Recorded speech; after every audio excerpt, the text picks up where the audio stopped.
안녕하세요. 저는 40대 중반 여자입니다. 살다 보니 제가 이곳에 사연을 신청하게 될 거라곤 상상조차 하지 못했었는데 제가 겪은 아픔을 어디에도 하소연할 곳이 없어 이렇게나마 도움을 받아보려 합니다. 작년 겨울날 한참 깊은 잠에 빠질 시간에 남편이 침대에서 뒤척이며 일어나길래 화장실에 다녀오는 줄 알았어요. 그런데 현관문을 열고 밖으로 나가는 소리가 들리더라고요.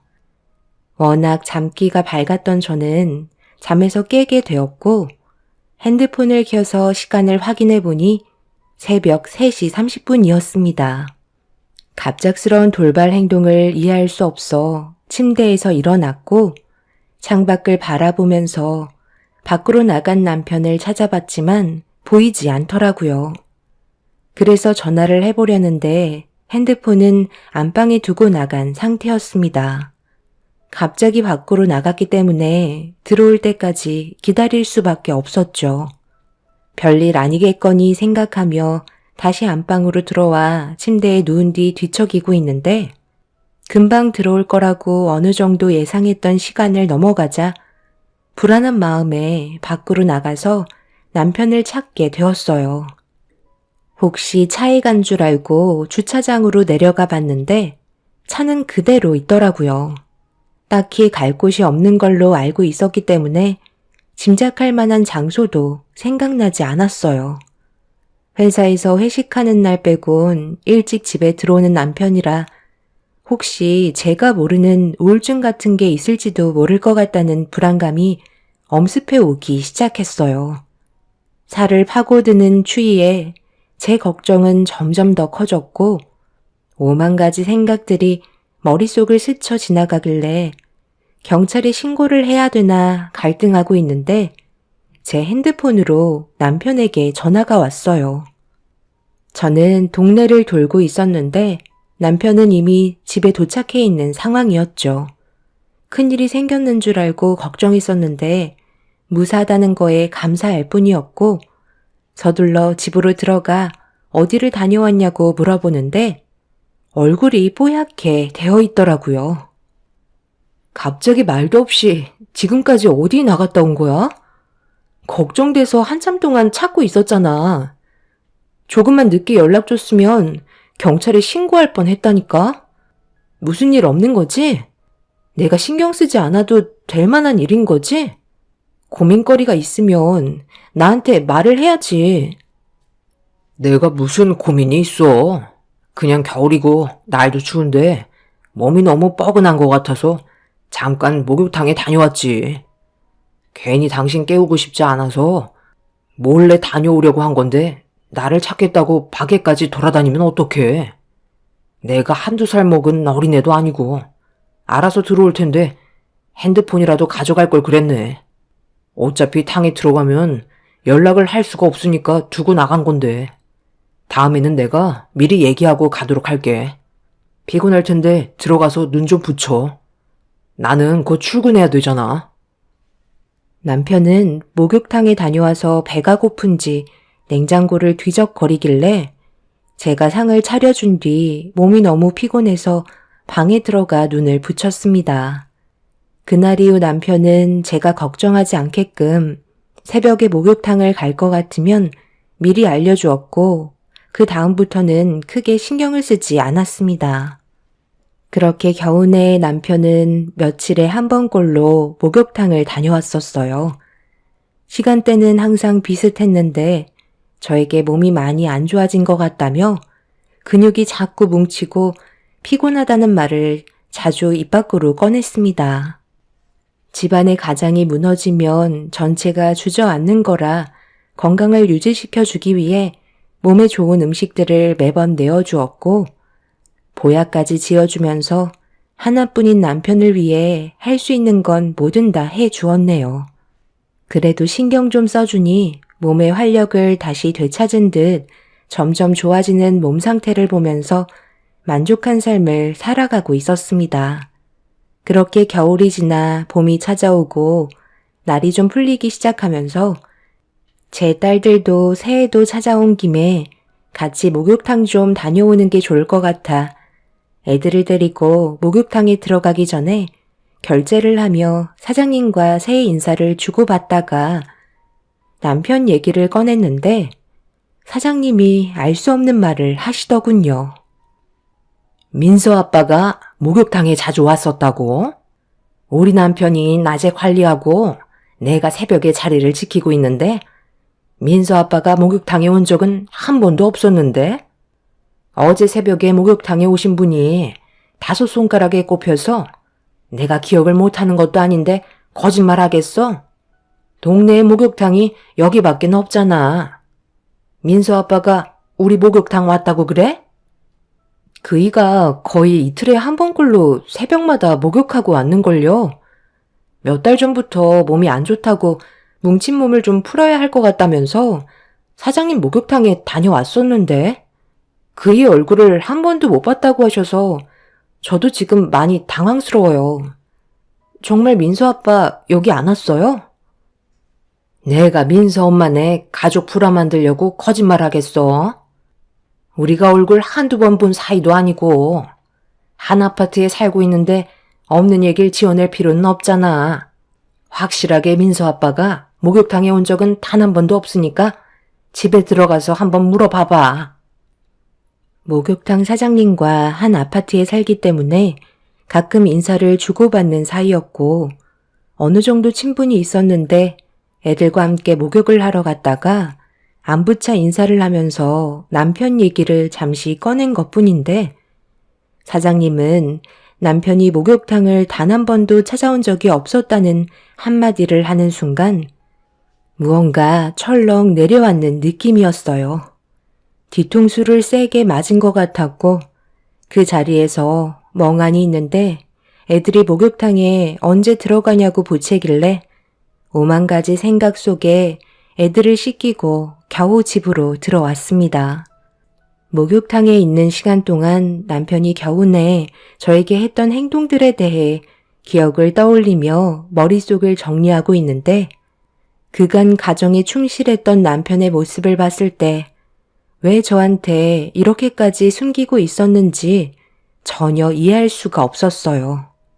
일단 남편이 저에게 무엇을 숨기고 있는 건지 파악을 하기 위해 제가 알게 된 사실을 남편에게 섣불리 얘기하지 않고 지켜보기로 했어요.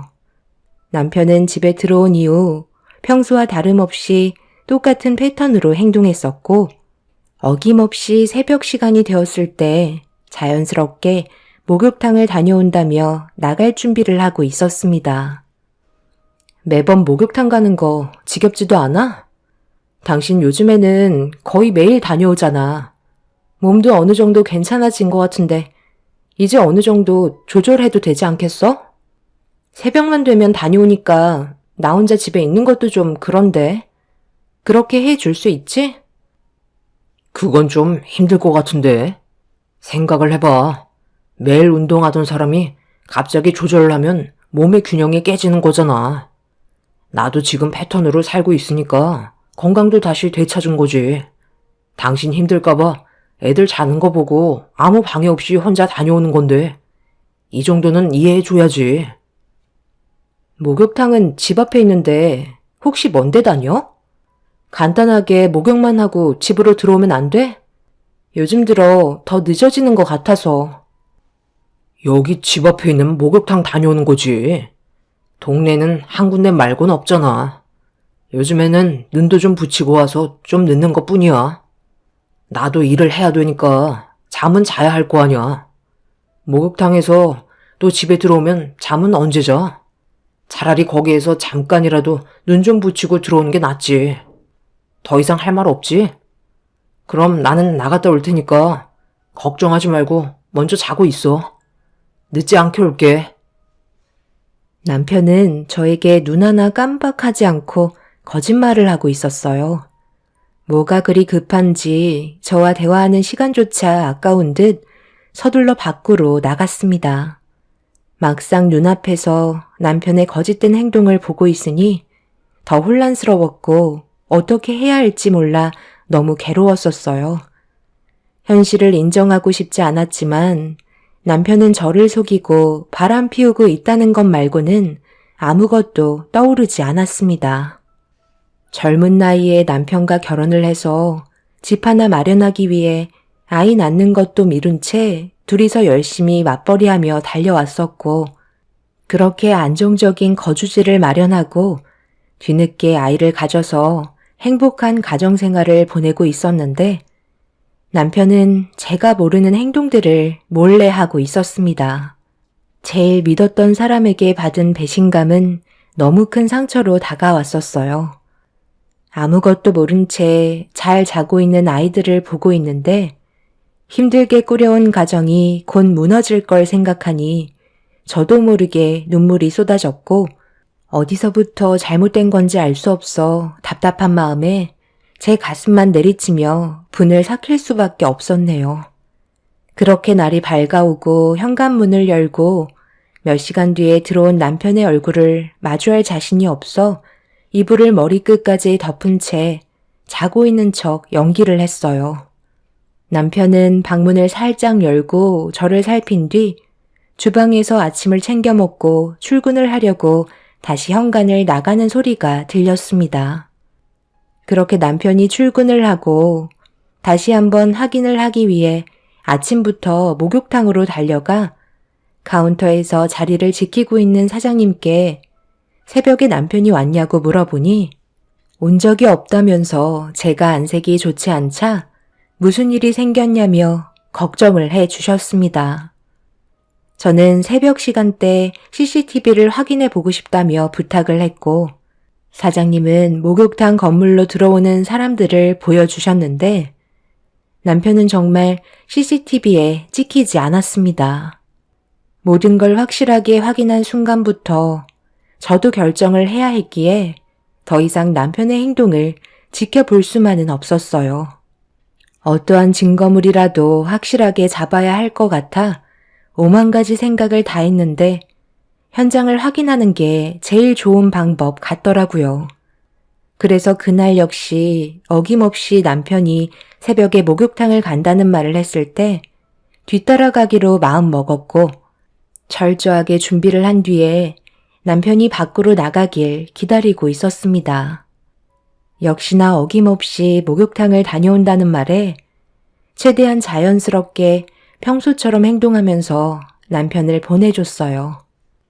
그렇게 현관문을 나서자마자 엘리베이터에 올라타는 소리를 듣고 곧바로 현관문을 열고 뒤따라 가려 했는데 남편이 탄 엘리베이터가 1층으로 내려가는 게 아닌 바로 위층으로 올라가 있었어요. 분명 아래로 향해야 되는 엘리베이터가 왜 바로 위층에 멈춰 있는지 이해할 수가 없었죠. 저는 비상 계단으로 조심스럽게 올라간 뒤 2개의 문을 바라보면서 많은 고민에 빠졌습니다.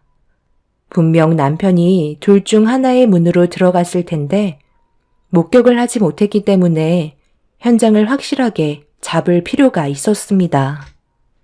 결국 현관문이 열리는 소리가 들릴 때까지 저는 미련하게 비상계단에서 숨죽이며 몇 시간 동안 기다리고 있었죠. 그렇게 아침이 밝아올 때 갑자기 현관문을 여는 소리가 들리길래 떨리는 손으로 급하게 동영상 촬영 버튼을 눌렀어요.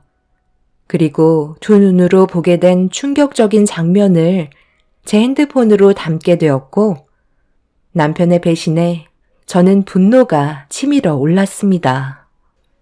언제까지 매일 이렇게 살아야 하는 건데? 오빠 말대로 바로 위층으로 이사 온 지도 벌써 6개월이 지났어. 이제 그만 정리하고 나한테 오면 안 되는 거야? 말만 하루빨리 이혼 서류에 도장을 찍는다고 말해놓고선 아직까지 아무런 소식도 없잖아. 나도 이제 이런 관계 지겹다고. 내가 왜 죄 지은 사람처럼 살아야 하는지 모르겠어. 밖에서도 만나긴 하지만 집에서도 하루 종일 붙어 있어야 그게 부부인 거지. 지금은 그저 동거하는 것처럼 느껴진다고. 이번에 확실하게 얘기해줘. 언제까지 기다려야 하는 건데? 그냥 오늘 안 가면 안 돼? 이러다 걸리기라도 하면 우리한테 좋을 거 하나 없잖아. 걱정하지 마. 들킬 일은 전혀 없어. 그 사람 대학도 안 나온 일자 무식이라? 내가 무슨 말을 해도 전부 다 철석같이 믿는다니까. 조금도 의심하지 않고 있으니까 걱정하지 마. 나도 어떻게 하면 이혼을 할지 고민이 상당히 많다고. 봄이 지나가기 전에 정리하도록 할게. 나도 지원이랑 같이 살고 싶지. 이런 생활 유지하고 싶겠어? 나도 계획이 있으니까 오빠 믿고 좀 더 기다려봐. 준비되면 얘기해 줄게. 일단 서둘러 출근해야 되니까 좀 이따 전화로 통화하자. 사랑해. 남편의 행동은 정말 충격적이었어요. 언제부터였는지 모르지만 꽤 오랜 시간 함께 해온 사이 같았습니다. 남편은 비상계단으로 급하게 내려가 저희 집으로 들어갔고 저는 문이 닫힌 내연녀 집 앞으로 걸어갔어요. 당장 문을 두드리고 머리채를 잡고 싶었지만 그동안 저를 속인 두 사람을 원하는 대로 이루어지게 해줄 수 없었습니다. 일단 침착하게 행동하려고 제가 모든 상황을 알고 있다는 걸 숨기기 위해 집 앞에 있는 마트에 들러 국거리를 대충 사서 집으로 들어갔어요. 남편은 현관문을 열고 들어오는 저를 보며 많이 당황한 얼굴로 어디 갔다 왔냐는 질문을 던졌습니다. 이 시간에 어디 다녀온 거야?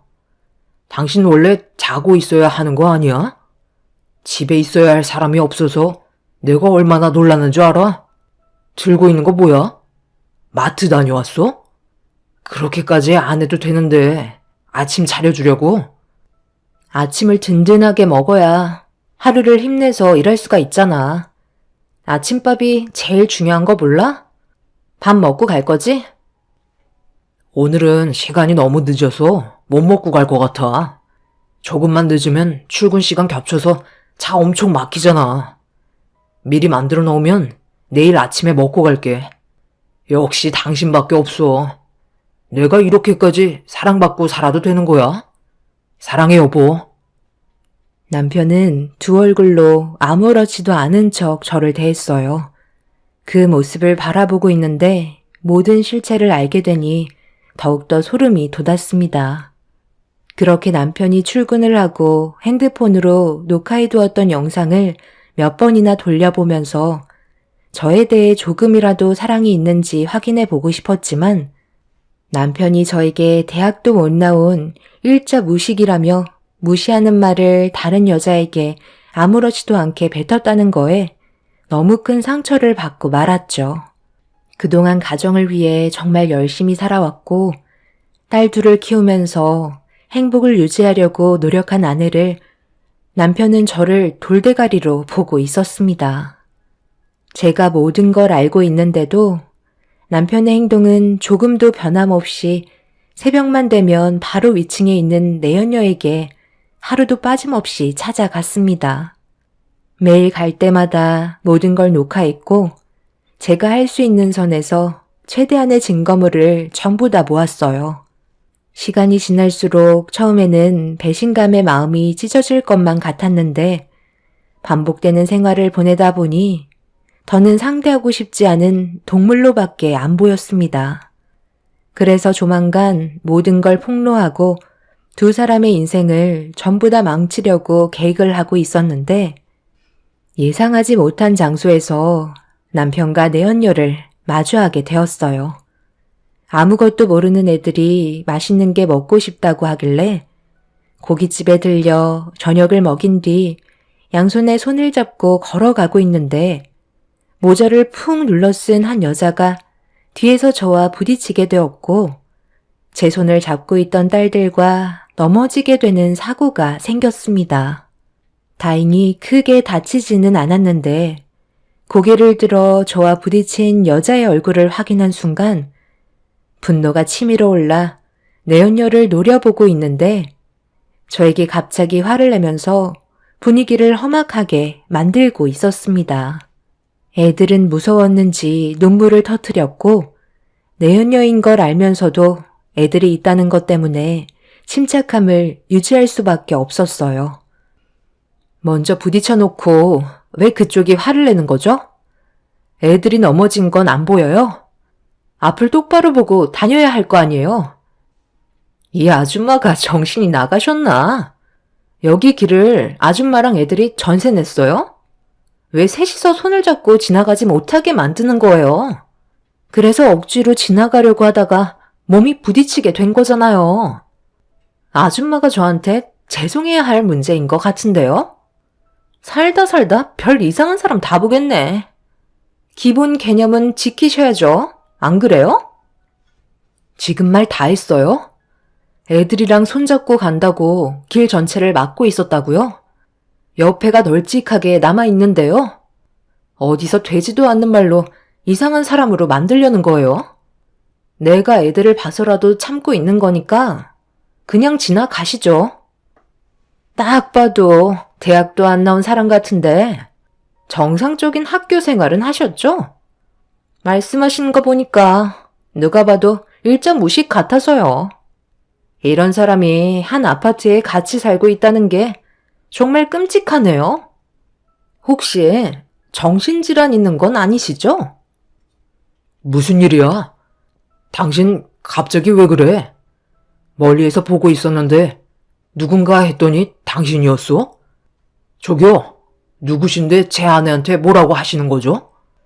애들도 있으니까 그만 소란 피우시고 넘어가시는 게 좋을 것 같은데요. 그렇게는 못하겠어요.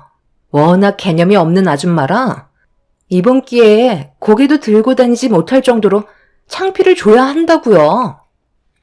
제 눈앞에서 둘이 서로 뭐 하는 짓인지 연기를 하고 있길래 어이가 없어서 아무 말 없이 지켜보고 있는데 내연녀의 말을 듣고 어떤 상황이었는지 파악한 남편이 갑자기 몸을 돌려 저한테 다가오더니 내연녀에게 사과하는 게 좋을 것 같다며 이상한 분위기로 만들어가고 있었습니다. 이런 상황에서 제 편을 들어줘야 할 남편이 대놓고 내연녀 편에 섰다는 건 도저히 참을 수 없는 일이었어요. 애들은 목소리가 높아지고 있는 내연녀를 보고 두려움에 떨고 있길래 그만하고 싶다며 애들을 데리고 집으로 들어가려 하자 남편이 제 몸을 돌려 세운 뒤 길을 막고 있던 건 제가 잘못한 거라면서 내연녀에게 사과하라고 억지를 부리고 있었습니다. 화가 머리끝까지 올라온 저는 감정 조절을 하지 못했고 그동안에 봐왔던 남편의 행동들 때문에 저도 모르게 뺨에 손을 올리고 말았어요. 동네 사람들이 전부 보는 앞에서 벌어진 일이라 남편은 당황했는지 저를 멍하니 바라보고 있었고 내연녀는 마누라 관리 잘 하라면서 그 자리를 피했습니다. 남편은 화가 머리끝까지 올라왔는지 제 손을 잡고 집으로 끌고 갔어요. 애들은 눈물을 흘리면서 저를 뒤따라오고 있었습니다. 그렇게 집에 도착한 뒤에 애들은 방으로 들여보낸 뒤 거실에서 남편과 얼굴을 마주하고 있었네요. 당신 제정신이야? 지금 이게 뭐 하는 짓이야? 동네 창피하게 사람들 보는 앞에서 내 얼굴에 손을 올려? 맞아야 할 행동을 했으니까 손을 올린 건데 무슨 문제라도 있는 거야? 당신이 나한테 한 행동을 보라고. 지금까지 힘들게 일하고 들어온 남편한테 뭐라고? 나랑 한번 해보자는 거야? 오늘 갈 때까지 가볼까? 당신 마음대로 해. 내가 그런다고 무서워할 줄 알아? 나도 잃을 게 없는 사람이라고. 그 여자 앞에서 나보고 사과하라는 게 제정신이야? 사람은 겉모습만 보고는 전혀 모른다더니 그 말이 사실인가 봐. 그 여자를 보자마자 첫눈에 반했니?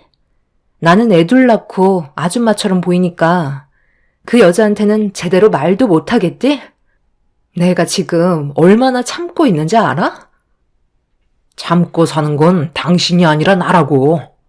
여태껏 가진 것도 없는 불쌍한 여자 데리고 살아줬으면 감사하게 생각해야지. 나 아니었으면 당신이 이런 집에서 살았을 것 같아? 배부른 줄 모르고 감히 남편의 얼굴에 손을 올려? 됐고, 그냥 갈라서자. 나도 당신이랑 같이 사는 거 지겹다고. 지금의 가정을 유지하기 위해 내가 얼마나 힘들었는지 알아? 결국 이거였어? 당신이 원하는 게 나랑 이혼하는 거였냐고. 어쩐지 둘이 연기가 너무 어설프더라니. 내가 그동안 아무것도 몰랐을 것 같니? 당신이 지금까지 한 행동들에 대해 속고만 살았을 줄 아냐고. 무슨 말을 하는 거야? 당신 정말 머리가 어떻게 된 거 아니야? 꼴도 보기 싫으니까 당장 내 집에서 나가. 지금 말 다 했지? 이거 보라고. 여태껏 당신이 나 몰래 윗집에서 좀 전에 그 여자랑 놀고 먹고 다 했잖아. 기력이 많이 약해졌다고 해서 온갖 몸에 좋은 음식 갖다 바쳐 먹였더니 힘은 엄한 데 가서 쓰고 왔니? 내가 지금 가지고 있는 이 증거물이 나한테만 있을 것 같아? 당신이 나랑 이혼하자고 하는 순간 바로 전송 버튼 눌렀다고. 남편은 급하게 제 핸드폰을 뺏었지만 이미 저희 부모님과 시부모님께 전송이 되어버린 상태였어요. 남편은 사색이 든 얼굴로 언제부터 알고 있었냐는 말에 대화조차 섞고 싶지 않아 당황한 남편의 얼굴에 손을 올려 버렸네요. 그리고 잠시 뒤 제 핸드폰으로 시모의 전화가 빗발쳤고 남편이 급하게 핸드폰의 전원을 꺼버린 뒤 어쩔 줄 몰라 하며 온갖 고민을 하고 있더니 급하게 어디론가 전화를 하고 있었어요. 남편은 내연녀에게 조금이라도 문제가 생길까봐 미리 몸을 피하게 만들었고 남편의 전화 통화를 듣고 절대 원하는 대로 놔둘 수 없어 위층으로 올라가 내연녀를 붙잡으려는 순간 남편은 제가 집 밖으로 나가지 못하게 제 머리채를 잡았습니다. 결국 남편과 저는 온갖 욕설을 퍼부으면서 집안은 난리가 나고 말았어요. 결국 저는 집 밖으로 나가지 못했고 친정 부모님과 시부모님께서 저희 집으로 달려오셨습니다. 저희 부모님은 남편을 보자마자 손부터 날아가셨어요. 뒤늦게 오신 시부모님께서 저희 부모님을 말리기 시작하셨고 남편은 아무 말도 하지 않은 채 시선을 회피하고 있었습니다. 어떻게 된 거야? 지금 나한테 온 이 영상들 전부 다 뭐니? 너희들 관계가 언제부터 이렇게까지 돼버린 건데? 작년 겨울 때부터였어요. 어느 날 갑자기 새벽에 목욕탕을 다녀온다고 하길래 그런 줄 알고 있었는데 나중에 알고 보니까 목욕탕이 아닌 다른 여자의 집에서 목욕을 하고 온 거더라고요. 어머님, 제가 이 사람 몸이 약해진 것 같다고 몸에 좋은 거 얼마나 많이 먹였어요. 그런데 그게 엄한 데에서 매일 밤 몇 시간씩 힘쓰고 와서 체력이 딸린 거였네요. 방금 전까지 무슨 일이 있었는지 알아요? 위층에 지금 이 사람이랑 바람난 여자가 살고 있는데 제가 올라가려 하니까 이 사람이 글쎄 제 머리채를 붙잡고 놔주지 않더라고요. 이미 저한테는 마음이 떠나버린 상태였어요. 저를 거침없이 막대하는데 그걸 애들이 전부 다 보고 있었다고요. 아버님, 어머님, 제가 그동안 이 사람한테 얼마나 잘했는지 누구보다 잘 아시죠? 그런데 본초인 저한테가 아닌 위층에 살고 있는 여자한테 사랑을 쏟았다고요. 저는 그냥 넘어갈 수 없을 것 같아요. 제가 받은 배신 그대로 돌려줘도 분이 풀리지 않는다고요. 내가 제일 싫어하는 게 뭐라고 했냐? 한눈 파는 걸 이 세상에서 제일 증오한다고 했는데 네가 지금 애비의 말을 무시한 채 다른 여자랑 놀아놨단 말이야? 이놈이 진짜 정신 나갔어? 당장 그 여자 불러와. 면상 좀 보게. 시부모님과 저희 부모님은 곧장 위층으로 올라가 문을 열라고 난리를 치셨지만 이미 내연녀는 다른 곳으로 몸을 피신한 상태였어요. 가족 모두는 분이 풀리지 않은 상태에서 다시 집으로 돌아왔는데 남편은 충격적이게도 그 사이 도망치고 말았습니다. 이미 전화도 꺼져 있는 상태라 제 화는 더욱더 끌어올랐고 시부모님은 저희 부모님께 자식을 잘못 키워서 이런 아픔을 겪게 했다고 손이 발이 되도록 용서를 구하셨습니다. 남편과 내연녀는 저와 이혼을 하기 위해 둘이 합심해서 저를 이상한 사람으로 만들었다는 게 너무 화가 치밀어 올랐어요. 모든 사실을 알고도 참고 있었다는 걸 알지도 못했으면서 둘이서 연기를 하면서 저와 이혼을 하기 위해 상황을 만들었다는 게 정말 어이가 없었습니다. 그날 이후 한동안 남편에겐 연락이 없었고 회사에도 찾아가 봤지만 모습을 나타내지 않고 있었어요. 그렇게 며칠의 시간이 지나면서 집에 있던 물건들을 싹 다 정리한 뒤 이혼을 준비했고 도망쳤던 남편이 집으로 다시 들어왔습니다. 그리고 한쪽 손에는 안 봐도 알 수 있는 서류가 들려 있었어요. 이미 애들은 저희 부모님 집에 보내놨기 때문에 남편과 둘이 있는 상황이었죠. 그래서 이혼 도장을 찍기 전에 왜 가정을 깨고 다른 여자에게 한눈을 팔았는지 이유를 물어봤습니다. 남편은 한치의 망설임도 없이 저에게 설명을 했어요. 나도 처음에는 가정을 지키기 위해 정말 열심히 살았지. 그런데 어느 정도 여유가 생기니까 나도 모르게 다른 곳으로 눈길이 자꾸 가더라고. 그러면서 당신한테 느끼지 못한 색다른 감정이 새롭게 다가왔고 나는 그런 느낌이 싫게만 느껴지지 않더라고. 그래서 처음에는 조심스러웠는데 이게 또 얼마나 긴장되고 스릴이 있는지 당신을 속이는 분위기를 언제부터 즐기게 되었고 점점 더 자극적인 상황이 필요해서 내가 만나고 있던 그 여자를 우리 집 위층으로 이사 오게 만든 거야. 나는 당신한테 미안한 감정이 조금도 없어. 그동안 이중생활 하면서 단 한 번도 흐트러진 모습을 보여준 적은 없었잖아. 모든 상황에 최선을 다했고 나는 지금의 삶에 만족하고 있다고. 그런데 나도 이제 한 여자에게 정착하고 싶다. 원하는 조건 맞춰줄 테니 위자료 그딴 거 걱정하지 말고 서류에 도장이나 찍어. 내가 이런 상황을 만든 게 아니라 당신이 이렇게 만든 거 알지? 알았어도 끝까지 모른 척 했으면 지금도 우리는 행복하게 결혼 생활을 유지할 수 있었다고. 당신이 혼인 파탄자인 거야. 알겠어? 더는 미련 없으니까 각자 갈 길 가자고. 남편의 말에 저도 더 이상의 미련이 없었어요.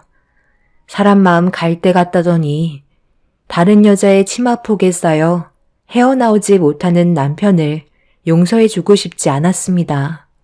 결국 남편과 이혼을 하게 되었고 제가 할 수 있는 손해배상 청구는 전부 다 이루어졌지만 내연녀는 끝까지 몸을 숨기고 나타나지 않고 있었죠. 내연녀의 머리채를 잡고 난리를 치지 못한 게 한으로 남아있는 상태에서 정신적인 충격을 그대로 떠안은 채 살아가고 있는데 어느 날 시모가 저에게 전화 한 통을 하셨어요. 별로 통화하고 싶지 않았지만 할 말이 있으셔서 전화하셨으니 아무런 감정 없이 받았습니다. 그런데 전화가 연결이 되자마자 충격적인 사실 하나를 알려주셨고 저는 부모님과 함께 시모가 알려준 곳으로 차를 타고 급하게 달려갔습니다. 그리고 어느 한 건물에 도착을 했는데 시부모님께서 저희 가족을 기다리셨고 건물 안으로 들어가는 시부모님을 뒤따라 갔는데 눈앞에 남편이 서 있었습니다. 저희가 갑자기 들이닥치자 당황했는지 저희 가족을 막아서려 했는데 시모가 당장 비키라며 신발로 남편의 정강이를 걷어찼어요. 그리고 어느 한 사무실의 문을 열자 그곳은 꽤 여러 사람들이 앉아 있었고 고개를 옆으로 돌리니 내연녀가 깔끔한 정장으로 면접을 보고 있었습니다. 시부모님은 앉아있는 내연녀에게 손가락질을 하면서 이 여자가 맞냐고 물어보시길래 고개를 끄덕이자 시모는 내연녀의 머리채를 잡으면서 면접장에서 난리를 치기 시작하셨어요. 여기가 어딘 줄 알고 온 거예요? 당장 나가세요. 이 사람 오늘 중요한 날인데 왜 여기까지 찾아오셔서 남의 인생을 망치는 거냐고요? 이 날을 위해 그동안 얼마나 고생했는지 알아요? 오늘이 최종 면접 날이라고요.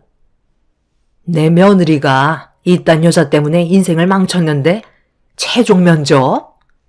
네 인생이 오늘 최종 종착지다. 평생을 뒤따라 다니면서 못 살게 굴 거야. 너 때문에 내가 손녀들 얼굴도 제대로 못 보고 왜 이렇게 살아야 하는데? 오늘이 최종 면접 날이 아니라 세상 떠나는 날이다. 남편 관리 못한 건 저기 못난 아줌마 탓이지. 왜 저한테 뭐라고 하세요? 이 손 좀 놓고 얘기하세요. 오늘을 위해서 정말 많은 것들을 준비했었다고요. 오빠, 이분들 좀 어떻게 좀 해봐. 나 이러다 정말 큰일 나겠어. 빨리 좀 도와달라고. 너는 오늘 이 시간을 위해서 준비했다고 했지? 나는 지금까지 내 가정을 지키기 위해서 쉼없이 달려왔어. 그런데 네가 내 인생을 전부 다 망쳐놓고 너는 잘 먹고 잘 살겠다고 면접을 보러 와? 오늘 너는 뼈도 못 추릴 줄 알아.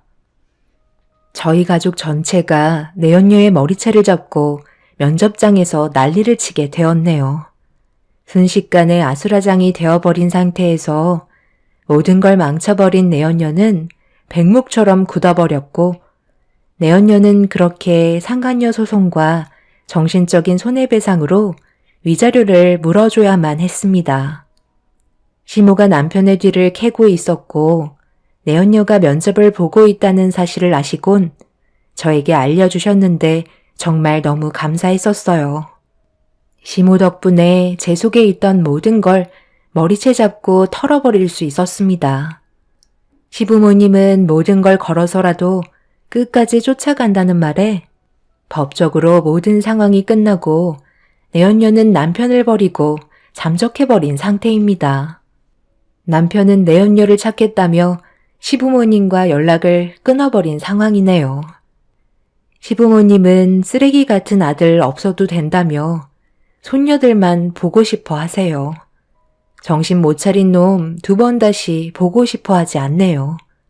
시댁 재산도 전부 손녀들에게만 물려줄 거라며 손녀들 얼굴만 계속 볼 수 있게 해달라고 하십니다. 이렇게 남편과의 인연을 마무리 지었지만 이 모든 광경을 본 제 딸들에게 미안해서 너무 마음이 아프네요. 시간이 지나면 저희 가족이 전부 다 잊고 웃으면서 살아갈 수 있는 날이 오겠죠. 제 사연 들어주신 분들 감사합니다. 안녕하세요. 저는 경기도에 살고 있는 30대 중반 여자입니다. 현재 제가 겪고 있는 이 상황에 대해 여러분들께 말씀을 좀 드려야 할 것 같아 이렇게 사연을 신청하게 되었습니다. 남편과는 결혼 생활한 지 3년 차가 되었고 남편이 원치 않아 아이는 아직 없지만 부부 사이에 별다른 문제 없이 좋은 관계를 유지하면서 잘 지내고 있었어요. 시부모님도 워낙 좋으신 분들이셔서 저를 잘 챙겨주셨고 3년 동안 너무 행복했었어요. 그런데 어느 날부터 남편과 시댁 식구들의 행동들이 신경 쓰일 정도로 평소와는 달라진 모습으로 저를 대하는데 좀 당황스러웠어요. 무슨 이유 때문인지 전혀 알지 못하는 상태에서 변화된 모습들을 받아들이기에는 저는 아직 준비가 되어 있지 않았었죠. 남편과 시댁 식구들에게 느꼈던 제일 큰 감정은 저와 거리를 두기 시작한다는 거였어요. 그래서 이렇게 사는 건 아닌 것 같아 제가 혹시 실수라도 한 게 있냐며 남편한테 최근에 받았던 상처들에 대해 솔직하게 다 털어놨어요. 제 말을 진지하게 듣던 남편은 갑자기 이런 말을 꺼냈습니다. 내가 봤을 때 당신이 좀 예민한 것 같은데?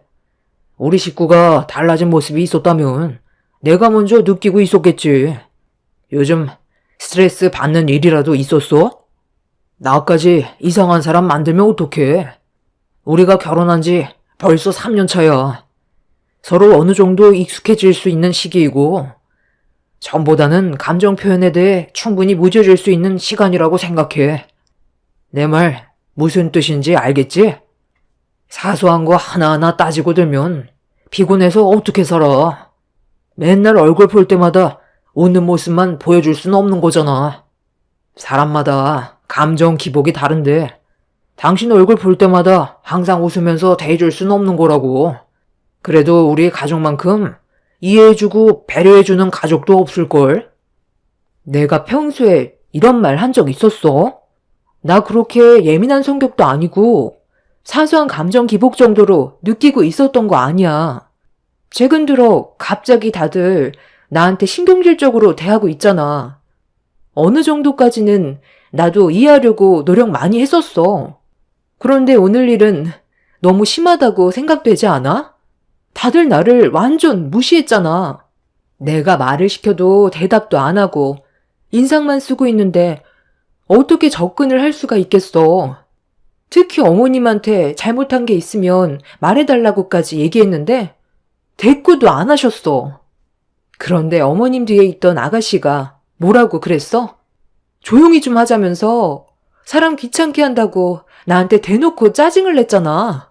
거기에다가 당신이 한술 더 떠서 분위기 파악 못한다고 눈치 없이 앞으로 결혼 생활 할 수 있겠냐며 앞으로 함께 살아갈 세월이 막막하다고 나에게 막말을 퍼붓지 않았어? 나는 최근 들어 전체적으로 분위기가 많이 안 좋은 것 같아 내 딴에는 밝게 웃으면서 지내고 싶어서 최선을 다해 노력했는데 돌아오는 건 결국 서운함 뿐이잖아. 당신이 노력한 건 알겠는데 방금 얘기했잖아. 사람마다 그날의 기분이 다 다른데 당신이 밝게 다가온다고 억지로라도 웃어야 한다는 거야? 사람이 왜 이렇게 이기적이야? 뭐? 내가 이기적이라고? 맨날 얼굴 보는 것도 아닌데 오래간만에 얼굴 봤으면 그래도 서로 조심해야 되는 게 최소한의 배려 아닌가? 나는 뭐 괜히 당신 집에 가서 잘하지도 못하는 애교 부리고 분위기 풀려고 노력한 줄 알아? 그럼 나까지 똑같이 했으면 좋겠어? 나한테 말 한마디 걸어도 툴툴거리면서 신경질적으로 행동했으면 좋겠냐고. 아무리 그날따라 기분이 안 좋고 말 못할 사정이 있더라도 힘들게 모였으면 좋게 마무리 짓고 헤어지는 게 낫지. 계속 그렇게 얼굴 붉히고 있으면 다음번에 다시 만났을 때 좋은 감정으로 서로를 대할 수 있겠어? 오히려 더 악화만 되지. 어떤 일 때문에 힘든 건지 설명도 안 해주는데 나보고 어쩌라는 거야? 같이 인상 쓰면서 관계 유지하라는 거야? 결혼 초부터 그랬다면 그러려니 하겠지만 3년 동안 잘 지내왔었고 무슨 일이 있더라도 서로 대화로 잘 풀어나갔었어. 그런데 이번에 느끼는 내 감정은 평소와 너무 다르다고. 이런 오해 점점 쌓이지 않게 하려면 당신이 설명을 해줘. 무슨 이유 때문에 그런 건지 나한테 말은 해줄 수 있잖아. 어머님만 그러는 게 아니라 당신부터 시작해서 가족 전체가 나를 힘들게 하고 있잖아. 아, 이럴 거면 모이지를 말던가. 너 원래 이런 성격이었어? 네가 불편하게 생각하면 어떠한 일이든 전부 다 설명해 줘야 되는 거야? 사람이 왜 이렇게 이기적인 건데? 남편은 되려 저에게 짜증부터 냈어요. 갑자기 변해버린 시댁 식구 전체가 저를 너무 힘들게 만들었고 이런 생활에 적응을 하지 못한 저는 삶의 의욕을 잃어버렸습니다. 남편은 제가 상처를 받든 말든 신경조차 쓰지 않았고 저와 함께 사는 삶이 지긋지긋하다면서 자리에서 일어나 밖으로 뛰쳐나갔습니다. 해결할 수 있다면 좋겠지만 남편까지 저에 대한 마음을 전혀 알아주지 못해서 속이 뒤집어질 정도로 많이 답답했었고 이런 관계가 언제까지 유지될지 몰라 화병이 걸릴 것 같았어요. 밖으로 뛰쳐나간 남편이 집으로 돌아올 때까지 잠 한숨 못 자고 기다리고 있는데 다음 날이 되어서도 돌아오지 않았고 수십 번 전화를 해봤지만 받지도 않았습니다. 날이 밝아오고 잠 한숨 못 잔 상태에서 남편한테 다시 한번 전화를 하려 했는데 이미 병원에 있다는 문자가 날라왔어요. 직업이 정형외과 의사인 남편은 그날 병원에 있었다며 저와 같은 공간에 있으면 답답해서 들어오지 않았다는 충격적인 말을 꺼냈습니다. 그런 문자를 받고 난 이후 남편이 아내로서 저를 배려해주지 않는다는 느낌이 들었고, 앞으로의 결혼 생활에 대해서도 걱정을 할 수밖에 없었어요. 이런 관계가 지속적으로 유지가 된다면 결국 그 끝은 이혼인데 서로에 대한 감정이 더 안 좋아지기 전에 풀어내야 할 것 같아 그날 저는 회사 일을 마치고 남편이 일하는 병원으로 향했습니다. 그래서 언제 같이 갈 수 있는 건데? 저번에 나랑 같이 가기로 했었잖아. 갑자기 마음이 바뀐 거야? 왜? 와이프 때문에 그래? 일단 우리 일부터 처리하는 게 우선이지. 아빠가 일단 얼굴 좀 보고 싶다고 잠깐 들리라고 했어. 너도 알겠지만 우리 아빠가 병원장이잖아. 너를 받아줄 준비가 되어 있다고 했는데 고민할 필요가 뭐가 있어? 우리가 한가한 사람들도 아닌데 계속 이렇게 갈등하면 아무것도 해결되는 건 없어. 최대한 빨리 결정해줬으면 좋겠어. 나도 최대한 빨리 결정을 내리고 싶은데 이게 마음먹은 대로 그렇게 쉽지가 않네. 집사람한테 뭐라고 말을 해야 될지 모르겠어. 지금 머릿속이 상당히 복잡해. 일단 우리 일부터 처리하도록 하자. 하나하나 정리해 나가면 되는 거지. 한두 살 먹은 나이도 아니고 각자 상황이 다른 건데 충분히 이해해 줄 거야. 우리 더 지체하지 말자.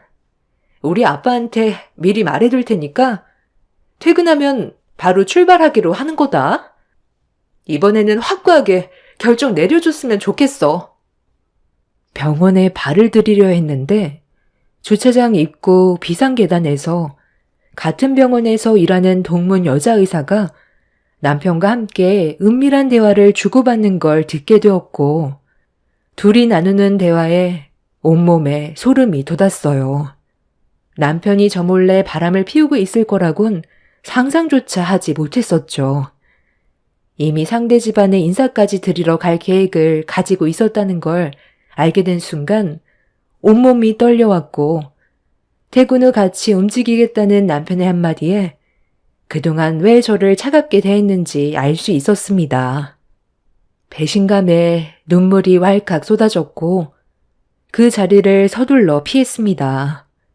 두 사람의 관계가 얼마나 깊어졌는지 제 두 눈으로 모든 걸 확인을 해야 했어요. 그 자리에서 추궁한다 해도 변명을 한다면 오히려 그 사람들에게 기회를 주는 것밖엔 안 되기 때문에 결정적인 증거물이 필요했습니다. 그래서 급하게 병원을 빠져나왔고 남편이 퇴근할 때까지 숨죽이며 기다리고 있었습니다. 그렇게 잠시 뒤 남편은 같이 일하는 여의사의 차에 올라타 어디론가 향했고 그 뒤를 따라 미행하니 대학병원에 도착을 했어요. 남편과 바람을 피우고 있던 그 여자의 아버지가 병원장이라는 말을 좀 전에 들었었는데 병원 앞에 차를 멈추자 누군가 밖으로 걸어 나왔어요. 그 여자의 아버지라는 걸 알 수 있었고 남편을 소개해주면서 서로 인사를 주고받더니 병원으로 들어가더군요. 그 뒷모습을 지켜보고 있는데 속에서 천불이 올라왔어요. 서로 만나는 장면들을 전부 증거물로 확보해 놓았지만 그 모습만 보고선 남편이 바람을 피웠다고 확정지을 수 없기 때문에 좀 더 깊게 파고 들어야만 했었고 결정적인 증거가 나올 때까지 때를 기다렸습니다. 남편이 바람을 피우고 있다는 걸 알게 된 이후 왜 시댁 식구들이 저를 대할 때 무뚝뚝하고 말도 함부로 했는지 그제야 모든 퍼즐이 맞춰지더라고요.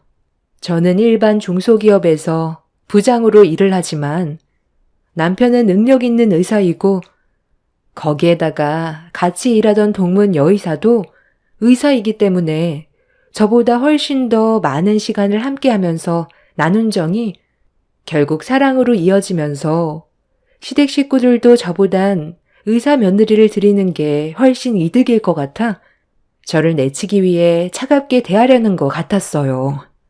갑작스럽게 변할 때부터 알아봤어야 했는데 3년의 결혼 생활 동안 시댁 식구들이 저에게 너무 잘했기 때문에 남편이 다른 여자를 만나고 있을 거라곤 상상조차 하지 못했습니다.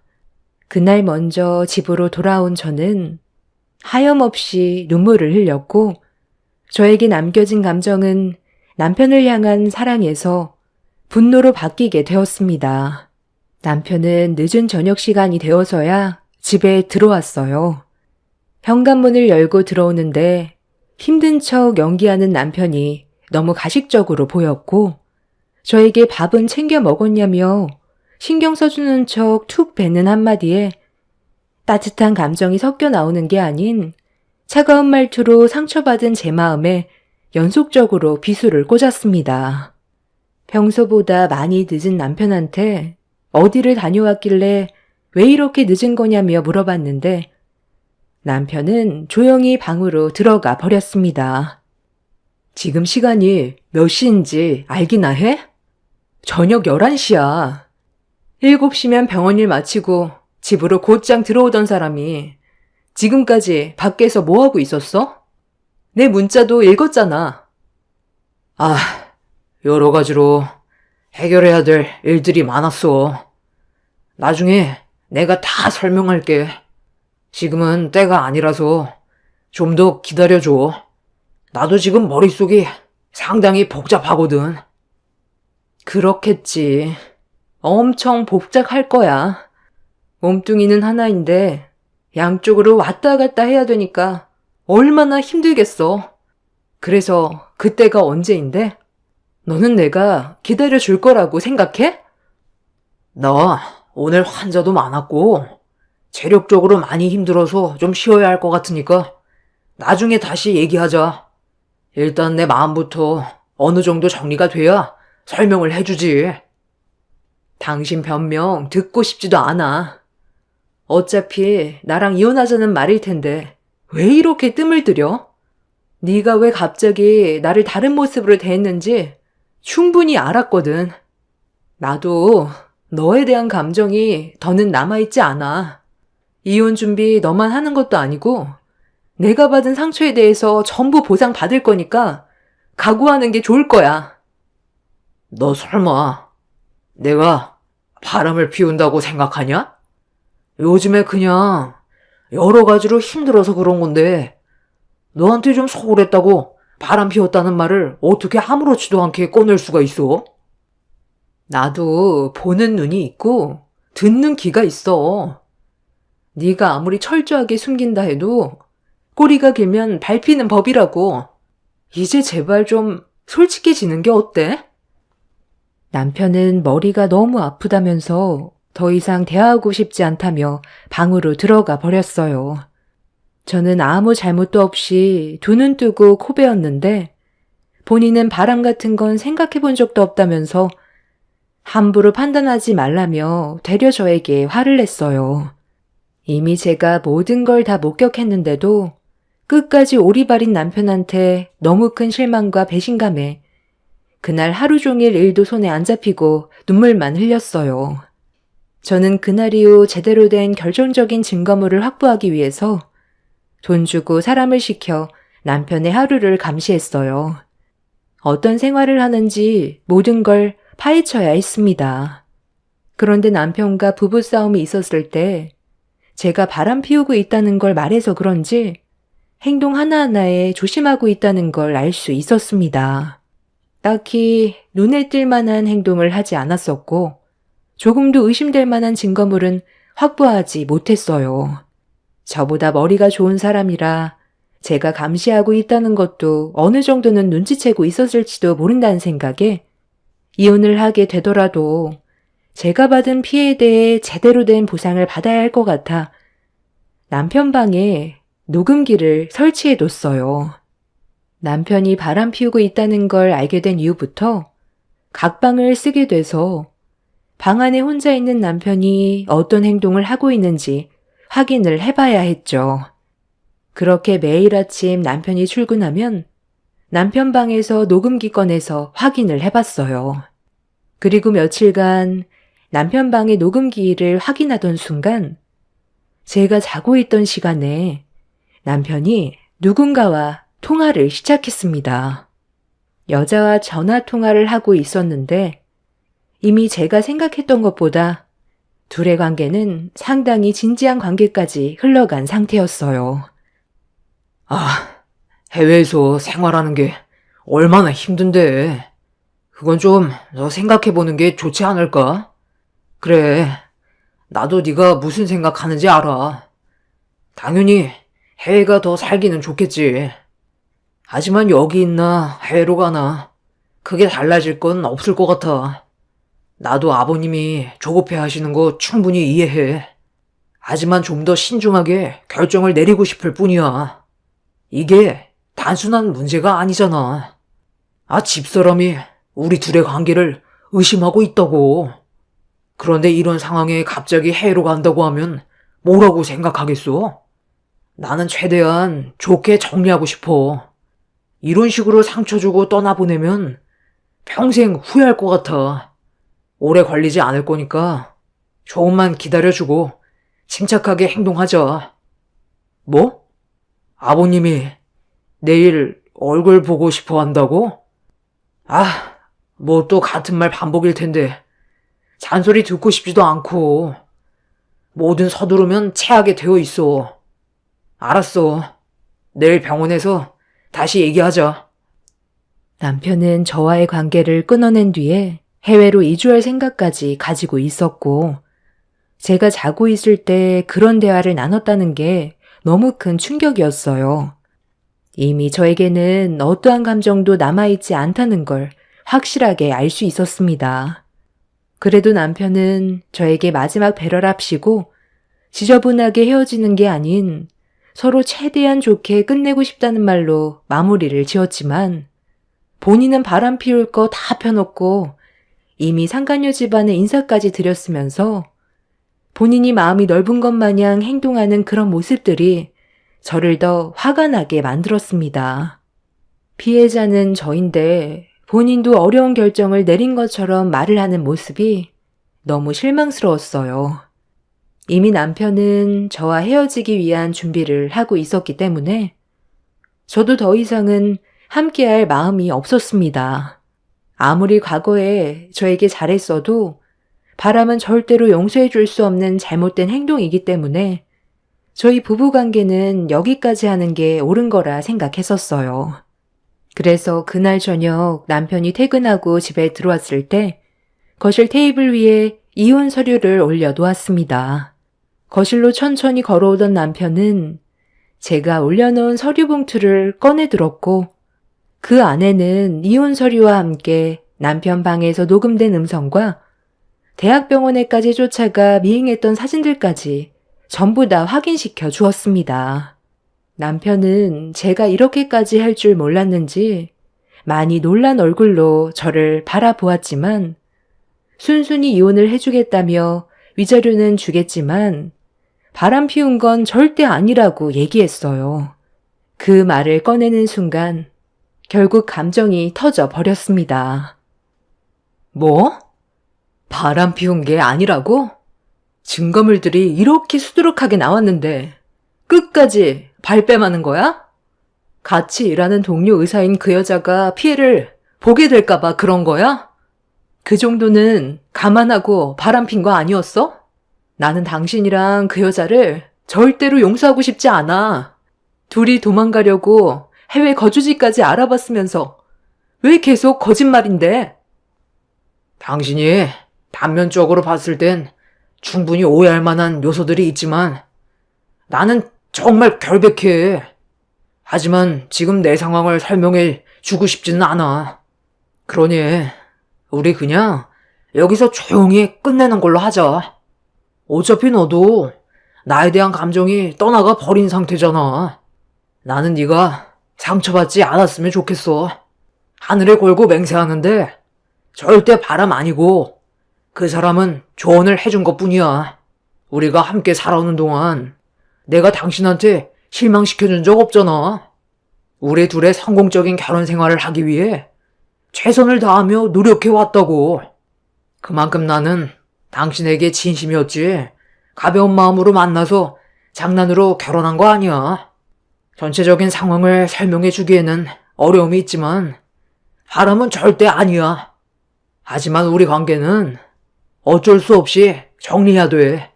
사람은 살다 보면 말 못할 일들도 있는 거야. 너와 나와의 관계도 마찬가지고. 풀리지 않는 답답함에 많이 힘들겠지만 오히려 모르는 게 더 좋을지도 몰라. 그러니 우리 좋게 해결하자. 당신이 원하는 건 내가 다 해줄 테니까 그만 흥분하고 정리하자고. 참네. 도대체 말 못할 그 상황이라는 게 뭔데? 오해라면 풀면 되잖아. 당신이 그런 오해를 불러일으켜서 내 손으로 이혼 서류를 내밀게 만들었으면 당신한테 잘못이 있는 건데 이대로 오해만 쌓이게 만들어 놓고 바람은 아니고 말 못할 일이 있어서 어쩔 수 없이 이혼을 해야 한다는 말을 하면 나는 앞으로 어떻게 살라는 건데? 당신과 시댁 식구들이 갑자기 나를 차갑게 대하기 시작했을 때 얼마나 많은 상처를 받았었는지 알아? 제발 속 시원하게 설명을 해달라고. 당신 혹시 애 생겼니? 그래서 그런 거야? 쓸데없는 말 하지 말고. 일단 나 3일간 미국 학회 좀 참석해야 될 것 같아. 나한테 정말 중요한 일이라 일단 다녀오고 나서 우리 관계 다시 얘기하도록 하자고. 원하는 대로 다 해줄 테니까 조금만 기다려줘. 나도 머릿속이 정리가 되지 않아 많이 힘든 상태야. 당신한테 그러한 상처를 주고 싶은 마음은 없었는데 이런 식으로 오해를 만들었을지는 몰랐어. 나에게 조금 더 시간이 필요하니까 내 머릿속이 어느 정도 정리가 됐을 때, 당신한테 말할 준비가 됐을 때 그때 전부 다 얘기할게. 그러니 지금 당장 힘들어도 조금만 참아줘. 남편이 무슨 생각을 가지고 있는 건지 전혀 알 수가 없었어요. 제가 이혼 서류를 내밀고 그동안 가지고 있던 증거물들을 보여줬을 때 당황하면서 말까지 더듬을 줄 알았는데 저를 보며 침착하게 행동하면서 본인은 절대 바람 피우는 게 아니라고 되려 저에게 믿어달라는 말로 설득시키고 있었습니다. 남편은 저에게 진지한 눈빛을 보내고 있었지만 이미 상처를 여러 번 받았던 저로서는 신뢰가 가지 않았습니다. 더군다나 3일간 미국 학회에 참석해야 된다는 말에도 신빙성이 떨어져 다른 계획을 꾸미고 있을지도 모른다는 생각에 머릿속은 너무 복잡했었어요. 남편은 이혼 서류와 증거물들을 가지고 방 안으로 들어갔고 저는 그 모습을 바라보며 입술을 깨물고 있었어요. 제가 상상했던 건 남편한테 이혼 서류를 내밀고 증거물을 보여줬을 때 아니라고 발뺌하면서 저를 더 이상 사람 취급도 안 하고 격해진 감정으로 안 좋은 말을 주고받다가 결국 서로에게 물리적인 행동까지 저지를 줄 알았는데 남편이 너무 침착하게 행동해서 많이 당황스러웠어요. 결국 그날 해결된 건 아무것도 없이 남편은 아침 일찍 캐리어에 짐을 싸고 집 밖을 나섰습니다. 그 모습을 지켜보고 있는 저도 정말 멍청해 보였어요. 남편의 행동을 믿고 싶지 않은데 함부로 대할 수도 없었고 결국 등을 돌린 남편의 뒷모습을 지켜보고 있는데 갑자기 남편이 뒤를 돌며 저에게 다녀오겠다는 한마디를 꺼냈어요. 항상 출근 전에 저에게 3년 동안 빼먹지 않고 했던 말인데 그 말을 듣자마자 눈물이 왈칵 쏟아졌고 그 자리에 주저앉아 오열을 할 수밖에 없었습니다. 남편은 그렇게 떠나가 버렸고 3일이라는 시간이 흘러버렸어요. 그 시간 동안 연락 한 번 없었는데 4일이 지나가고 있는데도 어떠한 연락도 없어서 집에 언제 올 거냐는 문자를 남겼지만 답장은 없었습니다. 전화를 해보니 핸드폰은 꺼져 있었고 이런 상황을 시댁 식구들은 알고 있는지 확인해 보기 위해 전화를 했는데 역시나 받지 않더군요. 저도 전부터 안 좋은 감정과 상처를 받았던 터라 더는 연락을 기다리지 않았는데 뭔가 느낌이 좋지가 않았습니다. 일주일 동안 연락 한 번 없다는 건 말이 안 되는 일이라 걱정을 안 할 수가 없었어요. 떠나기 전에 저에게 분명 다녀와서 좋게 해결하겠다고 하던 남편이 말도 없이 잠적했을 일도 없고 상황이 좀 이상하게 흘러가는 것 같아 전화도 안 받는 시댁에 직접 찾아가게 되었습니다. 그렇게 집 앞에서 초인종을 눌렀지만 어떠한 인기척도 느끼지 못했어요. 시댁 앞에서 저 혼자 발만 구르고 있는데 한참을 기다려도 집안에 불도 꺼져 있고 어떤 움직임조차 느껴지지 않아 허탕만 치고 소득 없이 집으로 돌아갔습니다. 그렇게 남편과 연락이 닿지 않은 지 한 달이 지났고 2달이 넘어가기 시작하는데 화가 머리끝까지 올라오더라고요. 자기 입으로 바람은 아니라고 해놓고 남편 병원을 찾아가니 같이 일하던 동료 여의사도 자리에 없었습니다. 누가 봐도 둘이 떠나버린 것 같은 느낌을 버릴 수가 없었던 저는 너무 화가 나서 경찰서에 찾아가 실종 신고를 했어요. 제가 겪고 있던 상황에 대해 전부 다 설명했고 그렇게 남편의 행적을 찾기 위해 조사가 진행이 되었습니다. 시간이 많이 걸린다는 말에 경찰서에서 연락이 오기만을 기다리고 있었는데 남편이 사라진 지 3개월이 지난 시점에 경찰서에서 연락이 왔어요. 담당 경찰은 남편 이름인 조성욱 씨가 해외로 떠난 건 아닌 것 같다면서 최근 날짜의 출국자 명단에는 기록되어 있지 않다는 충격적인 말을 꺼내었습니다. 추가적인 조사는 좀 더 진행을 해야겠지만 아직 국내에 있다는 말에 저에게 거짓말을 했다는 걸 뒤늦게 알게 되자 화가 머리끝까지 치밀어 올랐어요. 그래서 분노한 저는 다시 한번 시댁으로 달려갔고 집안을 때려 부숴서라도 시댁에 쳐들어갈 생각으로 시댁 앞에 도착했는데 그동안 연락도 없이 모습을 감췄던 시댁 집안에 불이 켜져 있었습니다. 도대체 무슨 일을 꾸미고 있는지 전부 다 알아야 했던 저는 사정없이 문을 두드리면서 문을 열어달라며 한바탕 난리를 쳤어요. 도대체 다들 무슨 짓을 꾸미고 있는데 왜 저만 따돌리는 건데요? 3달 동안 연락 한 통 없이 잠적했잖아요. 그이는 3일간 미국 학교 떠난다고 짐 싸서 나가더니 연락도 안 돼서 경찰에 실종 신고해보니까 출국자 명단에는 그의 이름이 없다고 했어요. 다들 도대체 저한테 왜 그러는 거예요? 그 사람 어디 있어요? 지금 한국에 있잖아요. 에휴, 나도 그동안 정말 답답했다. 그런데 이게 너만의 문제가 아니야. 우리도 마음고생이 얼마나 많았는지 아니?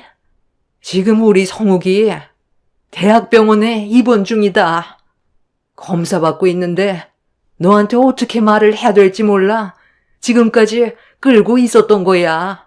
내 아들이 근위 영양증이라고 희귀질병을 앓고 있었다는데 너는 모르고 있었니? 갑자기 손이 떨리고 걷는 것도 불편해지기 시작했다던데 전혀 눈치채지 못하고 있었던 거야? 나도 지금 눈앞에 펼쳐진 현실을 믿고 싶지 않다만 3달 전부터 상태가 점점 안 좋아지기 시작했는데 다른 환자들보다 증상이 좀 더 심한 것 같더구나. 내 아들이 너한테 절대로 말하지 말라고 해서 그동안 말도 못하고 너무 힘들었었어. 이 병이 근육을 지방으로 변하게 만드는데 아직까지 치료약이 없다고 하더라. 그래서 다방면으로 도움을 받아보려 했지만 해결 방법을 찾지 못하고 있었어. 해외에서는 치료 방법이 있을 줄 알았는데 그것도 아니란다. 점점 할 수 있는 일들이 적어지게 될 테고 도움의 손길이 필요하게 될 텐데 문제는 다른 사람들보다 증상 악화가 생각보다 빨라서 남들보다 평균 수명이 짧다더구나. 우리 가족들도 갑자기 이런 상황이 닥쳐서 정신적인 충격이 엄청났었는데 성욱이는 너부터 걱정하더라. 이 사실을 알게 되면 젊은 나이인 네가 앞으로 남은 인생을 병간호만 하면서 살아야 되는데 그런 삶을 만들어주고 싶지 않다고 절대로 말하지 말라고 했었어. 그러다 보니 숨기는 일들이 많았고 말 못하는 상황들이 많다 보니 표정도 안 좋았는데 네가 내 아들이 바람 피우는 걸로 오해를 했었다며? 그래서 도저히 안 될 것 같아. 어쩔 수 없이 너한테 전부 털어놓는 거다. 어미인 내 마음은 어떻겠니? 의사 생활도 접어야 되고 몇 년 후에는 평생 병원에만 입원해 있어야 하는데 내가 맨정신으로 너를 태할 수 있었겠어?